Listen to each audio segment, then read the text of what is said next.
Okay guys, so the most interesting thing happened the other day. I was out to dinner with friends, with Jewel, my aunt who's here, who's helping me, and some of her friends. We're sitting around this nice big round table at this nice restaurant, and one of the couples that we're with has this little baby. And the baby's actually really doing pretty good, not being fussy, nothing. And so we're about halfway through our meal.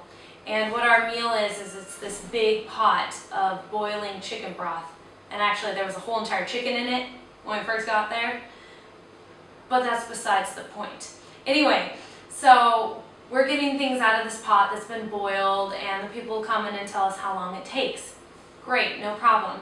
So this baby is obviously having a bit of a hard time. It's kind of choking and like burping up a little bit. And then this poor child just completely lets loose everywhere. Now this isn't the interesting part. The interesting part is that they didn't clean it up very much. They cleaned it up a little bit, but there was vomit all over the floor. Now you'd think in the States, they would at least leave at that point, and maybe everybody else would too. No. Everyone stayed until the end of the meal. And so after that happened, I was like, okay, well, that's different. I'll get used to that. And about 5 minutes later, Jewel looks over at me and she says, "Did you hear what I heard?" I said, "I'm pretty sure I did." The poor child peed all over the floor. Now, you might be thinking, how did that happen? Isn't it wearing diapers? No. Kids in China don't wear diapers. They actually don't even have pants that are fully clothed. Most of the time you'll see babies, if they're girls, they'll be wearing a dress and completely bare butt under it. Or if they're wearing pants and they're a boy, it'll have a slit right here all the way through the crotch. So it's just kind of an interesting cultural difference. And it's not necessarily a bad thing, but it's something that we're not used to. So if you do come to China, you'll definitely have to get used to that one. The other interesting thing that happened to me happened a couple days ago, and we were going along the ocean side, and there's this bridge. And Jewel was telling me that there's a lot of foreign Chinese visitors that are coming in. So people who live in China, but from like the rural areas, came to Qingdao for, you know, their holiday, to check it out, to see what the city's like, and it's oceanside and very beautiful, so it makes sense.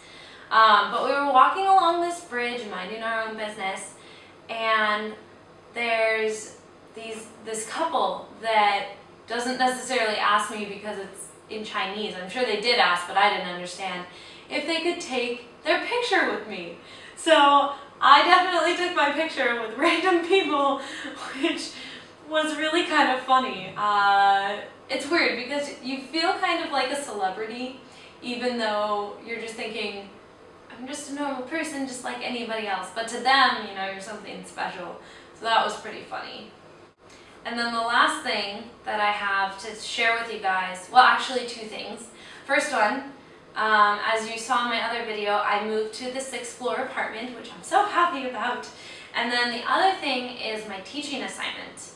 I actually am going to be going to Gaomi campus, which is an hour-and-a-half bus ride one way, and I'll be teaching there on Wednesdays and Thursdays. This is actually my schedule right here. I'm not sure if you can see it very well, but it's morning class, a big break for lunch, and then 2 other afternoon classes, and then a block in the morning on Thursday, and then I'm done. I only teach 2 days a week. Another cool thing about it is that I also get an $800 bonus, but that's mostly for transportation, because I'll probably have to take a cab to the bus station and then take the bus all the way over there, an hour-and-a-half. Now the question for me is, do I stay there overnight or not? And I also don't really know anything about the campus. I don't know where it is. I don't know what it looks like.